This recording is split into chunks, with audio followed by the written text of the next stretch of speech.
Hello, Math B Honors students. I hope you are now comfortable with the many forms that we have, slope-intercept form and standard form.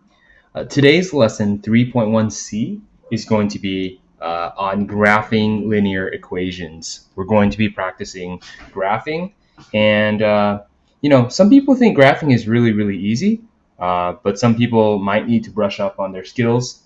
I'm going to go ahead and just step by step show you the easiest way to graph each equation. Okay, so let's take a look at number one. You can see that the equation is in slope-intercept form, and to me, the easiest way to graph that is to first graph the y-intercept, 0, 1, and I'm going to go ahead and write that right now, 0, 1, right? And I know that the slope is -3. So that kind of tells me that I have to go down 3 units and then run once, right? So 1, 2, 3 over 1. 1, 2, 3 over 1, right? Because the m value is -3. So 1, 2, 3 over 1, okay? You can also go up 3 and left 1, up 3 and left 1. And when you have enough points, simply just connect the dots. Okay. Notice how it looks decently steep because -3 is pretty steep. Now, the hard part about this all is, how do I calculate the x-intercept? Well, remember, class, that the x-intercept by definition is the x value when y equals 0. So what you basically have to do is plug in 0 for y and you solve for x. Okay, so 0 for y would mean 0 equals -3x plus 1. And if I want to solve for x, I'm going to have to add 3x to both sides and isolate x. And I'm getting 1/3, 0 for my x-intercept. Okay. Now you can see that something in slope-intercept form is actually not that good for calculating x-intercepts. There's a decent amount of work. Let's take a look at something that's in standard form now. Okay, so this is standard form. 2x minus 4y is equal to 8. The problem here is I don't see I don't see the slope immediately, and I also don't see the y-intercept or the x-intercept easily. But here's my technique. Because I know the x-intercept is when y equals 0, I just use my finger and block off the entire y variable. Okay, you end up getting 2x is equal to 8. If 2x is equal to 8, we then know that x is equal to 4. And that means 4, 0 is going to be the x-intercept. Okay, I'm also going to use the same strategy to calculate the y-intercept.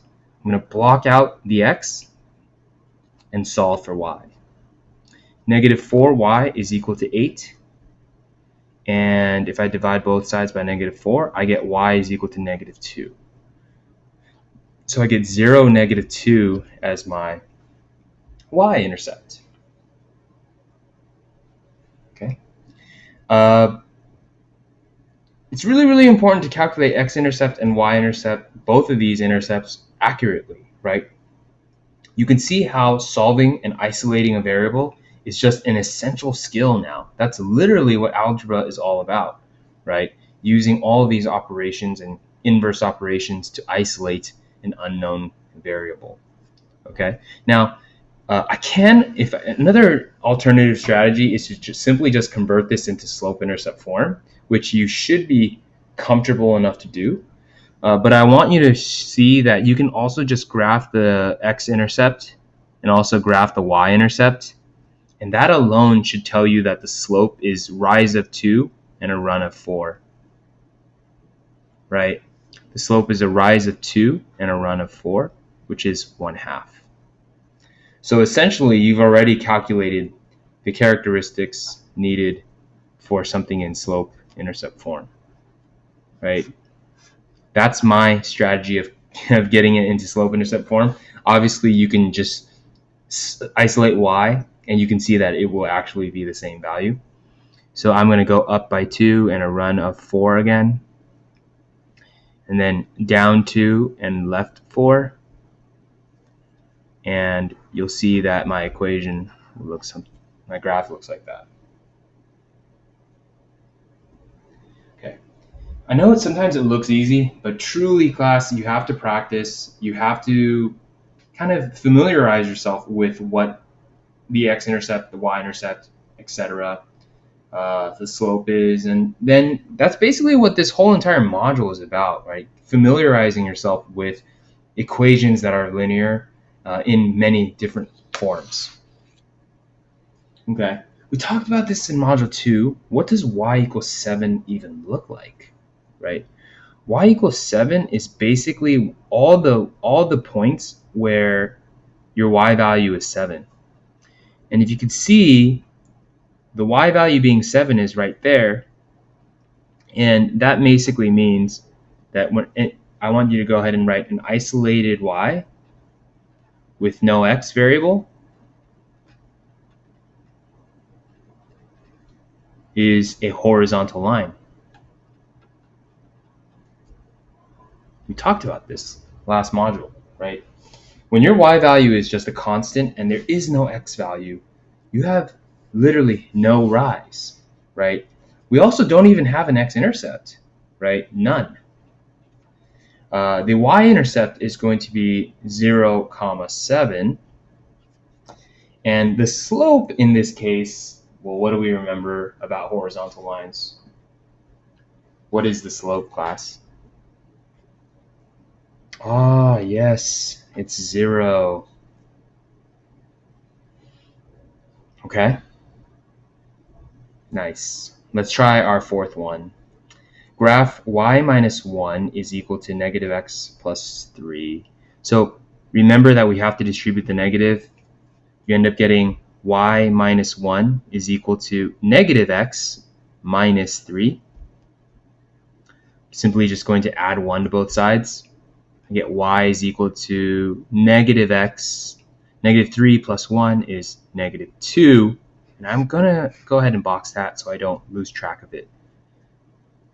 Okay, so we kind of know the x-intercept or the y-intercept is 0, negative 2. We know that the slope is the coefficient of x, which in this case is negative 1. The only thing we don't know is the x-intercept, but obviously we could graph it and then just calculate what it is after. So negative 2 is my first point, the b value, the y-intercept. I'm going to go down 1 over 1, down 1 over 1, and I'm just going to keep doing that. You realize that's what your slope is.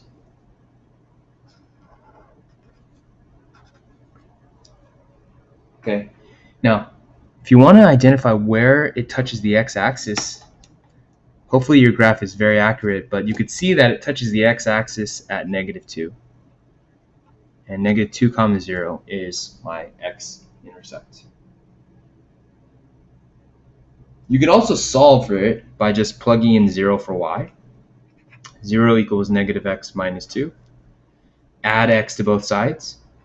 X is equal to negative 2. Okay, so hopefully you're starting to see pros and cons for both forms. Obviously, there are many pros to something in slope-intercept form, but I hope you're also starting to acknowledge the positives of having something in standard form. Okay, when finding x and y intercepts of an equation, is it easier to use slope-intercept form or standard form?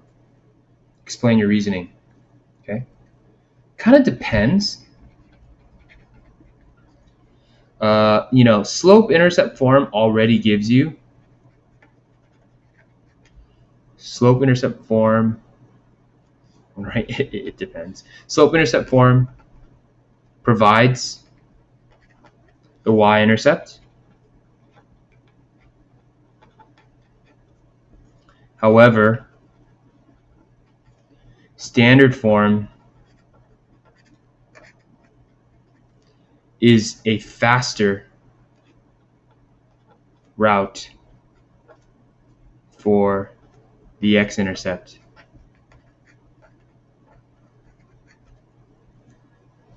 Or provides a faster route. I should say provides, allows a faster route for the x-intercept, right?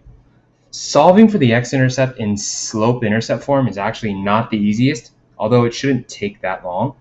Overall, I would say the slope-intercept form does give you the intercept of y immediately, so you can argue that that's better. When graphing a linear equation, is it easier to use slope-intercept form or standard form? Again, this truly does depend, but overall, you can almost, slope-intercept form is typically the easier choice. Typically is easier to graph due to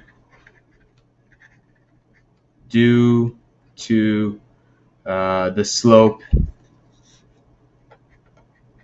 and y-intercept being given.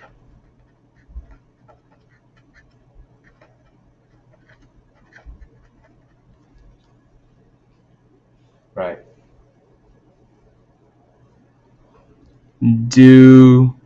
Right, a little bit neater. Okay.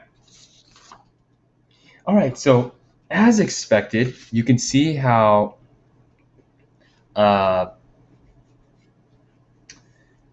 if we teach you one thing, we tell you the equation, we tell you to graph. We also want you to be able to look at a graph and then provide the equation. Okay.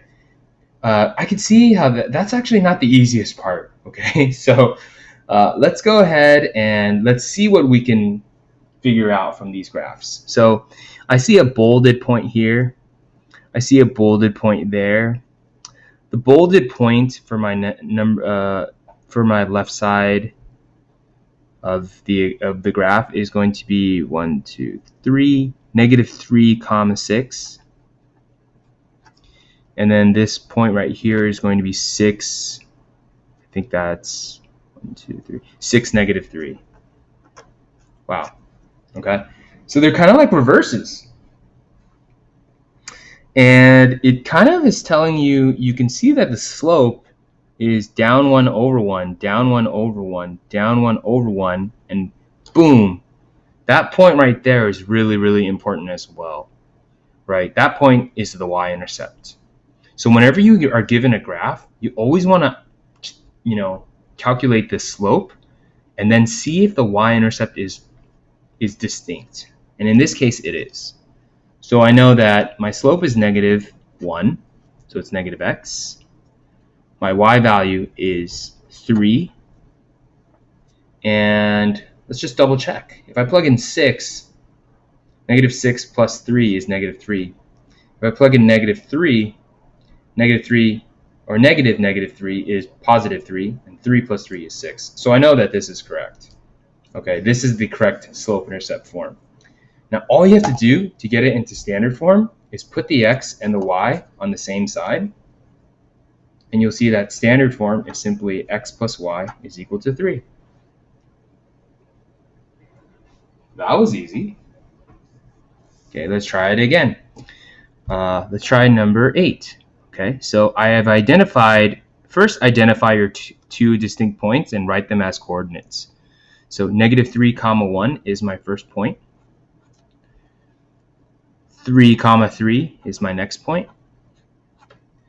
And it seems like the slope is rise of 1 and a run of 3. Do we agree with that, class? A rise of 1 and a run of 3. Okay, so now, do we also have the y-intercept as a distinct point, right? I believe we do. The y-intercept looks like it's a 2. So the m value looks like it's 1/3, and the y-intercept looks like it's a 2. So just by looking at the graph and identifying and highlighting key components of it, I know that the equation is going to be 1/3 x, because it's the rise of 1 and a run of 3. The slope intercept, or the y-intercept is 2. Again, let's double check. Let's plug in 3. If I plug in 3 for x, 1/3 times 3 is 1. 1 plus 2 is equal to 3, which is indeed the correct value. You can do the same with the other point as well, and you can double check. But here, converting this slope-intercept form into standard form is what we need to master. We need to be confident in, right? So I'm going to subtract 1/3 x from both sides, and I end up getting negative 1/3 x plus y is equal to 2. Now, this is actually not satisfying two rules of standard form. The first being the fact that this is negative, which is not okay. And the second is the fact that this coefficient is a fraction, which is also not okay. So what can I do to this entire equation? What can I multiply this entire equation by to actually get rid of the negative and the fraction? If you said multiply by negative 3, you are absolutely correct, right? Multiplying by negative 3 gets rid of this negative, and it gets rid of the fraction, and it doesn't create any other fractions. So I end up getting x minus 3y is equal to negative 6.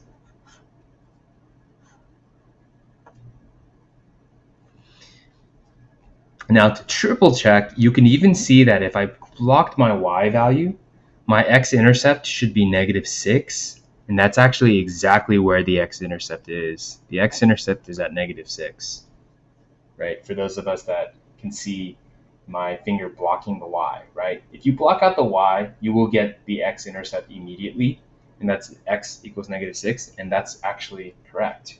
So, I mean, you shouldn't be surprised when that happens. Okay, let's go to number 10. Very, very simple conversation. This is an equation where it's an isolated x because we know it's a vertical line. So maybe you want to write this note down. A vertical line is always an isolated x. And it's really just an x value at 6, 7, 8. So it's, slope-intercept form, it's x equals 8. Standard form, it's x equals 8 as well.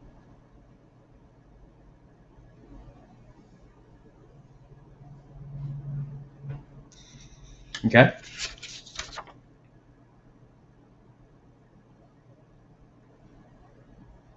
All right. Let's do 2 more problems. Not too bad. We're almost done. Let's take a look at 11. So 11, we just did this problem. There's a mistake made. The mistake is for number 11, the person wrote y equals 8, and it's supposed to be, every vertical line should be an isolated x equation instead of y, right? This person accidentally used y. Every vertical line should be an isolated x equation. So instead of y equals 8, the correct equation is x is equal to 8. Really easy. It's actually easy to make that mistake, so please be careful here. And I hope you can also identify the mistake made for number 12, right? It looks like the person started off correctly with the 7, but the slope is negative 1/2. And the slope on the graph actually looks like it's negative 2 over 1. Negative 2. So you can see that the graph's slope is negative 2 over 1 when it should be negative 1 over 2. Okay, so the rise and the run is switched. Okay, the graph, the correct equation for the graph would actually be y is equal to negative 2x plus 7. Okay, so we don't know if the graph is wrong or the equation is wrong, but oh yeah, we're saying the equation is wrong. Oh, I'm sorry. So the graph slope is -2/1 when okay, so the graph slope is -2/1. So basically, so the slope should be -2/1. You see what I mean, right? The graph slope is -2/1. The equation's slope should also be -2/1. The slope on the equation is wrong.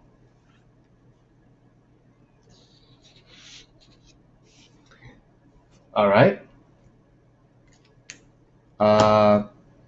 I hope you enjoyed that lesson. This is a quick lesson on graphing linear equations. Hopefully it wasn't that bad, wasn't that difficult, and let me know if you ever have any questions. Thanks for watching.